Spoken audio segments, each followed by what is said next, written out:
We have a developing story out of Washington, D.C. The House passing legislation threatening a trading ban on shares of Chinese companies if they do not allow U.S. regulators to survey their audits. The president, as we are learning now, is expected to sign this bill, which has bipartisan support. Tim, the companies would have 3 years to comply with this new rule. What is different, though, is that if they do get delisted, they are completely delisted. They are yanked off exchanges. They don't trade OTC. They're gone, which makes it more difficult for investors. But is this an overhang? Will this be an overhang?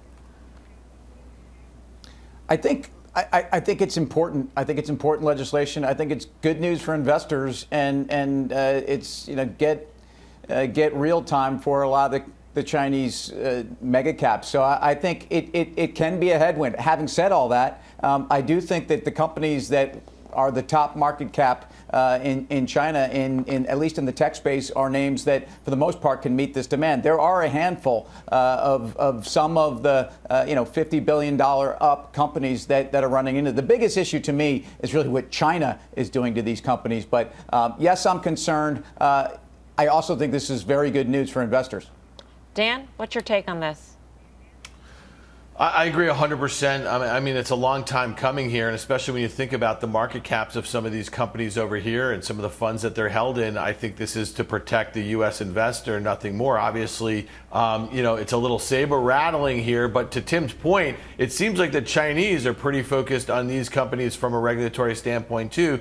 So to have that sort of formalized in a manner to protect our investors, that makes a whole heck of a lot of sense to me. Yeah, let's bring in Barbara Ann Bernard of Windcrest Capital. She's the CEO there. We booked her to do a fast pitch on Alibaba, but we're just going to go straight into Alibaba because we have this news now, Barbara Ann, and I'm wondering if that changes your view at all of this stock. No, I'm all for protecting the investor. Alibaba is audited by the Hong Kong division of PwC, so we don't personally worry about it in this instance. What do you like about Alibaba right now, especially in light of the Ant IPO being delayed maybe indefinitely for a year plus? That seems to be a big cloud. Absolutely. It's also a buying opportunity. Alibaba is a phenomenal business to begin with. So you always want a great business, and then you want it at a reasonable price. Growth at a discount is the best form of value. So I like Alibaba for a few reasons. To me, it defines the next era of e-commerce. Basically, U.S. tech is still siloed, whereas you look at an Alibaba, and it's a combination of Amazon and eBay, right? It's a combination of PayPal, Google, AWS. So phenomenal business model.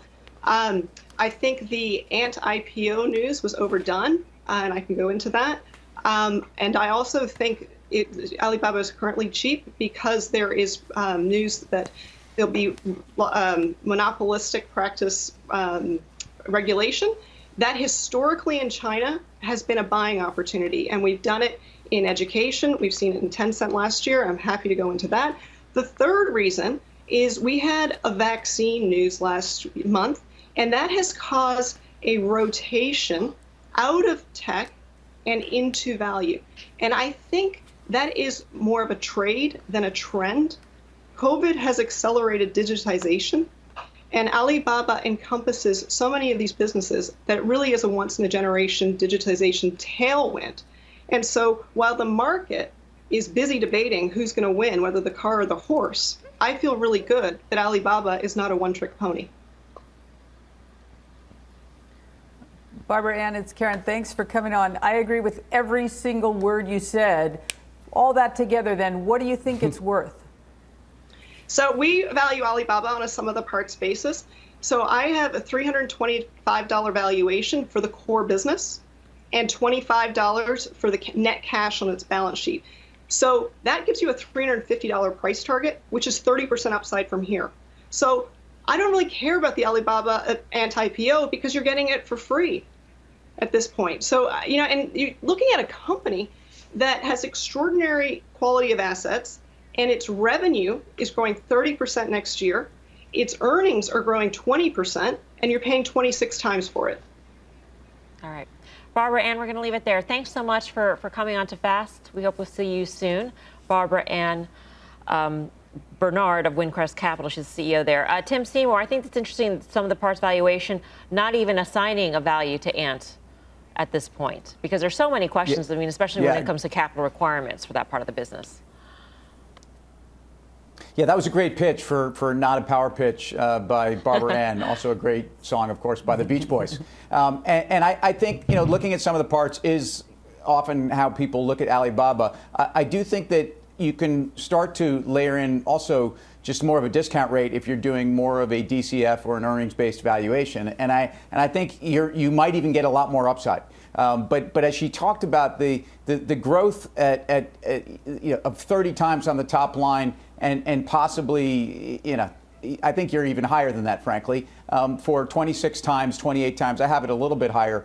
But I think this is one of the great long-term holdings investors should have in their portfolio. I think this is the next trillion-dollar company. I think what China's doing right now, there's a reason for it, and there's a reason why it's so vocal and played out publicly, and I get it. But that's an opportunity for investors here. So as we had mentioned, this would have been a fast pitch guy. And at this time of the game, we would normally be voting. So if this were still a fast pitch, how would you cast your vote?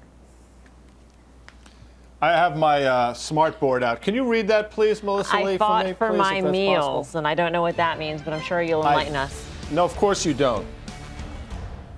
Baba O'Reilly. Got Not it. called. So that was a vote Teenage for. Wasteland. Okay. I tell you what, we have the best crack staff in Englewood Cliffs. I'm just telling you that Hence right now. calling Because them the fact that they were able to crack pull that song. Yeah. Genius. Go back to July when that stock made an all-time high of 260 Alibaba and then sort of sold off. We are now at 260. The 320 level is where we were on Halloween. So you'd just be recapturing that level. I think it makes a lot of sense. So if this were to be a power pitch, I would have held up that board and said, I'm with Barbara Ann. Barbara Ann.